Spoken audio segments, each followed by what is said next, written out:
Assalamualaikum warahmatullahi wabarakatuh. Perkenalkan, nama saya Radifa Puspitasari. Saya dari kelas 10 TLM SMK Negeri 5 Pangkal Pinang. Hari ini saya akan mengenal alat dan bahan di laboratorium. Yang pertama, labu ukur. Fungsinya untuk mengencerkan suatu larutan.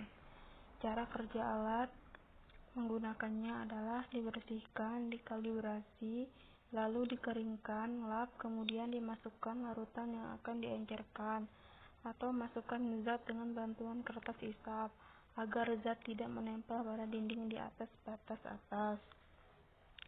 Cara membersihkannya, pembersihan sangat disarankan menggunakan busa atau sikat plastik yang halus, sehingga tidak merusak peralatan gelas tersebut.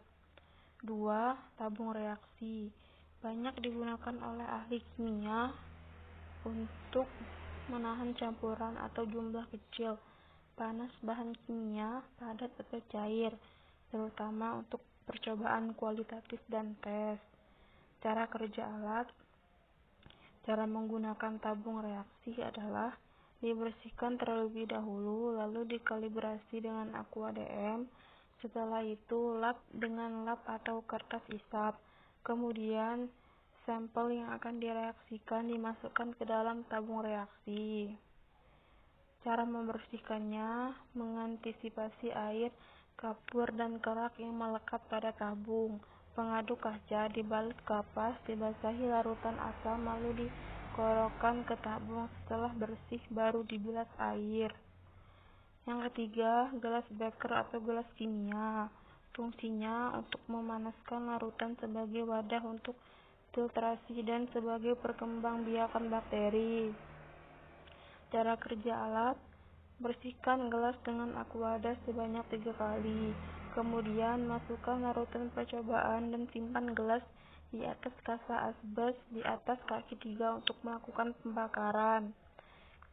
Cara membersihkan. Pengulangan sisa-sisa bahan kimia dan bekas pembakaran yang melekat pada gelas. Pengaduk kaca dibalut kapas, dibasahi larutan asam, lalu digosokkan ke bagian gelas yang mengerak. Yang keempat, gelas ukur. Fungsinya adalah untuk mengukur volume 10 hingga 2000 ml. Gelas ukur dapat digunakan untuk mengukur volume segala benda, baik benda cair maupun benda padat. Berbagai ukuran volume. Cara kerja alat. Bersihkan gelas ukur dengan aquadas sebanyak 3 kali. Lalu masukkan larutan kimia ke dalamnya dengan pipet sebanyak 10 ml. Cara membersihkannya. Membersihkan noda-noda yang lengket pada gelas. Pengaduk dibalut kapas sekaligus dibasahi larutan asam, lalu digosokkan ke gelas. Setelah bersih, lalu dibilas air. Yang kelima, corong. Fungsinya adalah membantu memindahkan cairan dari wadah yang satu ke wadah yang lain, terutama yang bermulut kecil, serta digunakan untuk menyimpan kertas saring dalam proses penyaringan. Cara kerja alat. Untuk memasukkan cairan ke dalam suatu wadah dengan mulut sempit seperti botol labu ukur. Cara membersihkannya. Dicuci dengan menggunakan air dan sabun untuk menghilangkan beberapa zat. Yang keenam, batang pengaduk. Fungsinya mengaduk larutan yang belum tercampur. Cara kerja alat. Masukkan batang pengaduk ke dalam larutan yang akan dicampur. Cara membersihkannya. Dicuci dengan menggunakan air dan sabun untuk menghilangkan beberapa zat. Yang ketujuh, kawat kasa. Fungsinya sebagai alat penyebaran panas. Cara kerja alat. Simpan kawat kasa di atas pemanas, lalu simpan tabung reaksi di atas kawat kasa tersebut. Cara membersihkannya. Simpan kawat kasa di atas pemanas, lalu simpan tabung reaksi di atas kawat kasa tersebut. 8. Filler. Fungsinya untuk menghisap larutan yang akan dari botol larutan. Untuk larutan selain air sebaiknya digunakan karet pengisat yang telah disambungkan pada pipet ukur. Cara kerja alat: kempeskan katup yang bersimbol A. Sedot cairan ke atas dengan menekan bagian atas S. Kemudian tekan katup E untuk mengeluarkan cairan dari pipet ukur. Cara membersihkannya: kempeskan katup yang bersimbol A, cairan ke atas, sedot dengan menekan bagian atas S. Kemudian tekan katup E untuk mengeluarkan cairan dari pipet ukur. 9. Buret. Fungsinya mengeluarkan larutan dengan volume tertentu. Cara kerja alat: masukkan zat yang akan diterasi, kemudian tempelkan buret pada statif. Buka keran yang ada pada buret dengan perlahan. Cara membersihkannya: bilas ujung buret dengan air dari botol, mencuci, labu semprot, dan mengeringkan hati-hati. Yang 10. Pipa kapiler. Fungsinya media yang menentukan aliran refrigeran pada sistem pendingin berukuran kecil semacam freezer. Cara kerja alat: pipa kapiler disangga dengan klem dan statif, lalu larutan atau senyawa yang akan ditentukan titik lelehnya dimasukkan ke dalam pipa kapiler. Lalu kulkas dan lainnya. Cara kerjanya: sambungannya: termometer dicelupkan ke dalam larutan atau senyawa tersebut. Bunsen diarahkan di bagian bawah pipa kapiler. Yang ke-11. Statif. Fungsinya menegakkan buret, corong pisah, dan peralatan gelas lainnya. Cara kerjanya: letakkan statif pada bidang datar, lalu bagian atasnya dipasangkan klem sebagai penyangga buret. Cara membersihkannya: dibersihkan dengan kain bersih yang sudah dibasahi dengan air. 12. Pipet ukur. Fungsinya digunakan untuk mengambil larutan dengan volume tertentu, sesuai dengan label yang tertera pada bagian yang mengembung. Cara kerja alat: cairan disedot dengan pipet ukur dengan bantuan filler sampai dengan volume yang diinginkan. Cara membersihkannya: dicuci menggunakan air dan sabun untuk menghilangkan beberapa zat. Yang ke-13. Batang pengaduk atau stirring rod.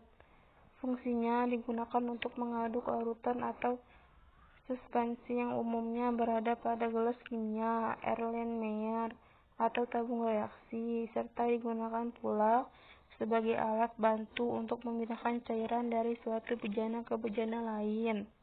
Cara kerja alat: masukkan batang pengaduk ke dalam larutan yang akan dicampur. Cara membersihkannya: bersihkan menggunakan air dan sabun untuk menghilangkan beberapa zat. Yang ke-14. Pipa U. Fungsinya menghubungkan tabung reaksi dan sebagai media pemindah pada proses reaksi. Cara kerja alat: tabung yang berisi larutan yang akan dianalisis adanya gas dihubungkan melalui mulut tabungnya memakai pipa U. Cara membersihkannya: dibersihkan menggunakan larutan asam. 15. Pelap tetes. Fungsinya tempat mereaksikan zat-zat tapi dalam jumlah kecil dan tempat untuk menentukan larutan asam basa.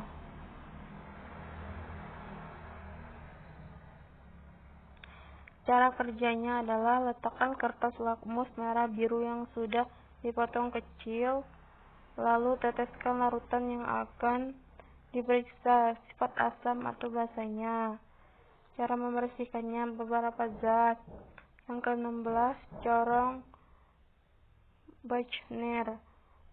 Fungsinya untuk memfiltrasi atau memisahkan sesuatu cairan atau filtrat dari endapannya atau residu, dan biasanya filtratlah yang akan digunakan dalam proses selanjutnya. Cara kerjanya, siapkan kertas saring yang telah dibentuk seukuran dengan corong. Letakkan kertas saring pada corong, lalu basahi sedikit dengan aqua DM. Diselipkan lagi kertas saring di mulut labu ukur agar udara yang masuk memudahkan larutan untuk masuk ke dalam labu. Lalu letakkan corong di mulut labu, tuangkan larutan yang akan disaring. Cara membersihkannya, membersihkan dengan cara membilas dahulu dengan air, kemudian dicuci menggunakan deterjen dan dibilas dengan air suling. 17. Kaca arloji. Fungsinya sebagai penutup gelas kimia saat memanaskan bahan. Selain itu, gelas arloji juga digunakan sebagai wadah saat menimbang bahan kimia dan wadah untuk mengeringkan padatan dalam desikator. Cara kerja alat, simpan zat atau bahan kimia yang akan ditimbang di atas kaca arloji, lalu timbang. Cara membersihkannya, dicuci dengan sabun untuk menghilangkan beberapa zat. 18. Rak tabung reaksi. Fungsinya tempat tabung reaksi. Cara kerjanya, simpanlah tabung reaksi pada lubang-lubang yang tersedia pada rak tabung reaksi. Cara membersihkannya, dibersihkan menggunakan sikat pembersih. Yang ke-19 yaitu termometer. Fungsinya untuk mengukur suhu dan perubahan suhu suatu larutan. Cara kerja alat, untuk di mesin ditancapkan di pipa tempat termometer. Cara membersihkannya, termometer bisa dibersihkan dengan mencelupkan pada air hangat. 20. Bunsen. Fungsinya untuk memanaskan medium, mensterilkan jarum, inokulasi, dan alat-alat yang terbuat dari platina dan nikrom seperti jarum platina dan ose. Cara kerjanya yaitu simpan bunsen di bawah kaki 3 dan simpan zat yang akan dipanaskan di atasnya. Cara membersihkannya yaitu tempat spiritus apabila kotor dapat digosok dengan larutan deterjen kemudian dikeringkan. 21. Cawan porselen. Fungsinya, cawan porselen digunakan sebagai wadah untuk bahan berupa padatan dalam skala kecil. Cara kerjanya, larutan yang akan dikristalisasi dimasukkan ke dalam cawan porselen, kemudian dipanaskan di atas bunsen yang telah diberi kawat kasa dan diberi penyangga kaki 3. Cara membersihkannya, dicuci dengan air dan sabun untuk menghilangkan beberapa zat. 22. Botol timbang. Fungsinya digunakan di dalam menentukan kadar air suatu zat. Selain itu, digunakan untuk menyimpan bahan yang akan ditimbang, terutama untuk bahan cair yang bersifat higroskopis. Saat menimbang zat cair yang bersifat mudah menguap, botol timbang harus dalam kondisi tertutup agar tidak terjadi penguapan. Cara kerjanya adalah masukkan larutan yang akan ditimbang masanya dalam botol, lalu timbang botol beserta massa yang ada di dalam botol di neraca. Cara membersihkannya, dibersihkan menggunakan larutan asam. 23. Labu Erlenmeyer. Fungsinya untuk menyimpan dan memanaskan larutan. Cara kerjanya, siapkan Erlenmeyer sudah dibersihkan dengan larutan yang diisi. Cara membersihkannya, membersihkan dengan cara membilas dahulu dengan air, kemudian dicuci menggunakan deterjen dan dibilas dengan air suling. Yang ke-24, sikat pembersih. Fungsinya untuk membersihkan alat-alat gelas. Cara kerjanya, jika gelas kimia telah selesai digunakan, cuci gelas kimia dengan menggunakan sikat pembersih supaya gelas kembali bersih. Cara membersihkannya, membersihkan dengan cara membilas dahulu dengan air, kemudian dicuci menggunakan deterjen dan dibilas dengan air suling. 25. Kertas indikator. Fungsinya untuk identifikasi keasaman larutan zat. Cara kerjanya, setelah kertas indikator universal dicelupkan, dicocokkan warna yang ada pada kotak kertas universal. Cara membersihkannya, tidak dapat dibersihkan karena kertas indikator hanya dilakukan sekali percobaan.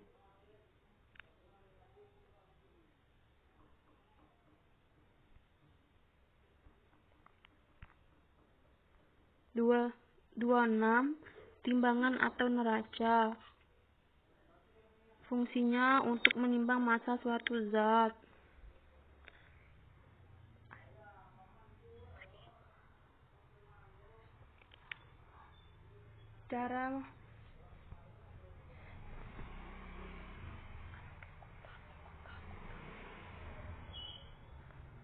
Cara kerja alat, gunakan beban pada pengait, tunggu hingga beban stabil. Diam, lihat hasil pengukuran pada skala yang tertera. Cara membersihkannya, bersihkan dengan menggunakan sikat pembersih. 27. Neraca analitik. Fungsinya untuk menimbang massa suatu zat. Tingkat ketelitian lebih tinggi neraca di atas. Cara kerja, pastikan angka yang tertera pada neraca adalah 0. Buka salah satu kaca, letakkan bahan kimia yang akan diuji dengan menggunakan alat bantu. Jangan gunakan tangan untuk meletakkan bahan kimia, karena tangan mengandung debu yang akan mempengaruhi hasil perhitungan dari neraca tersebut. Tekan tombol yang ada di neraca, lalu tunggu hingga angka yang tertera pada neraca 4 digit di belakang koma. Cara membersihkannya, bersihkan dengan menggunakan sikat pembersih. Sekian dari saya. Inilah alat-alat laboratorium.